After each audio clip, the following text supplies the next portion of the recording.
আর মাত্র কয়েকদিন পরেই 12 ফেব্রুয়ারি আমাদের জাতীয় সংসদ নির্বাচন 2026। এই নির্বাচনে আপনি যদি একজন ভোটার হয়ে থাকেন তাহলে আপনার ভোটার নং কত, অথবা আপনার ভোটার সিরিয়াল নাম্বার কত, অথবা আপনার ভোট কেন্দ্র কোথায়, এবং আপনি কিন্তু চাইলে আপনার বাসা থেকে আপনার ভোট কেন্দ্রের দূরত্ব কতটুকু সবকিছু আপনার হাতে থাকা এই মোবাইল ফোনটি দিয়ে খুব সহজেই বের করতে পারবেন। কিভাবে বের করবেন চলুন এখনই দেখিয়ে দিই। তার আগে অবশ্যই আমাকে ফলো না করে থাকলে এখনই ফলো করুন এবং চ্যানেল থেকে দেখলে সাবস্ক্রাইব করে সাথে থাকুন।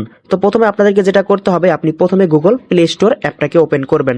এবারে আপনি এখানে সার্চ বারে ক্লিক করে সার্চ করবেন স্মার্ট ইলেকশন ম্যানেজমেন্ট বিডি, এটা লিখে আপনি এখানে সার্চ করে দিবেন। তাহলে এই অ্যাপটা চলে আসবে, এই অ্যাপটাকে আপনি ওপেন করে দিবেন। তাহলে এরকম একটা ইন্টারফেস চলে আসবে। নিচে দেখুন এখানে ইংলিশ এবং বাংলা রয়েছে, আপনি যে কোনো ভাষায় এটাকে ব্যবহার করতে পারেন। তো আমি এখান থেকে ইংলিশের উপরে ক্লিক করে দিব।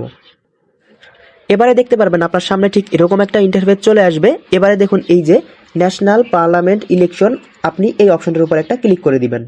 এই যে দেখুন এই অপশনটার উপরে ক্লিক করলে আপনার সামনে এরকম চলে আসবে। এখানে প্রত্যেকটা বিভাগ দেখা যাবে এবং নিচে আসবেন আপনি। এই যে নিচে দেখুন এখানে একটা অপশন রয়েছে ফাইন্ড এ ভোটিং সেন্টার লেখা আছে, আপনি এই সার্চ আইকনটা বা এখানে ক্লিক করে দিবেন। এখানে ক্লিক করার পরে উপরে এখানে আপনার ইন্টার এনআইডি নাম্বার, আপনার এনআইডি কার্ডের যে নাম্বারটা আছে সেই নাম্বারটা এখানে দিবেন এবং এনআইডি কার্ডের যে জন্ম তারিখ সেটা এখানে দিয়ে দিবেন। এই যে ভালো করে দেখুন আমি কিন্তু আমার এনআইডি কার্ডের নাম্বার এবং জন্ম তারিখ একদম সঠিকভাবে দিছি। আপনি যদি ভুল করেন তাহলে কিন্তু ইনফরমেশন পাবেন না। অবশ্যই সঠিকভাবে দিবেন জন্ম তারিখ এবং এনআইডি কার্ডের নাম্বার। এরপর নিচে দেখুন সার্চ লেখা আছে, আপনি এই সার্চ লেখাটার উপর একটা ক্লিক করে দিবেন।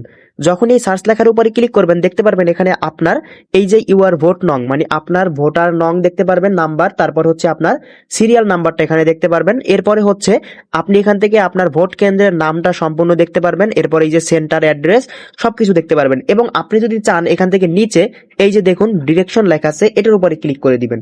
এই যে এটার উপরে আপনি যখনই ক্লিক করবেন আপনাকে গুগল ম্যাপে নিয়ে যাবে, লোকেশন চাইবে, লোকেশনটা দিবেন। এবারে দেখতে পারবেন অটোমেটিক কিন্তু আপনাকে আপনার বাসা থেকে আপনার ভোট কেন্দ্রের দূরত্ব কতটুকু সেটা কিন্তু এখানে লেখা থাকবে। দেখুন 7 মিনিট, আমি আছি এখন এইখানে, আমার ভোট কেন্দ্র হচ্ছে এই জায়গায়। দেখুন ভালো করে মাত্র 7 মিনিট লাগবে আমার বাসা থেকে ভোট কেন্দ্রে যেতে। এবং আরেকটা বিষয় আপনি লক্ষ্য করে দেখুন উপরে আপনি তো এখানে আপনার ভোটার নাম্বার সিরিয়াল নাম্বার দেখতে পারবেন এবং আপনার অ্যাড্রেস দেখতে পারবেন যে আপনার ভোট কেন্দ্র কোথায় সবকিছু দেখতে পারবেন। এবং নিচে দেখুন আপনার ভোট কেন্দ্রের যে ছবি, যেখানে যে স্কুল অথবা যে প্রতিষ্ঠানে আপনার ভোট কেন্দ্র সেটা কিন্তু ছবি আপনি নিচে দেখতে পারবেন। এখান থেকে দেখে এটাও কিন্তু আপনি চিনতে পারবেন। তো এই ছিল আমাদের গুরুত্বপূর্ণ ভিডিওটি ভালো লাগলে অবশ্যই চ্যানেলটিকে এখনই সাবস্ক্রাইব করুন এবং পেজ থেকে দেখলে অবশ্যই ফলো করে সাথে থাকবেন।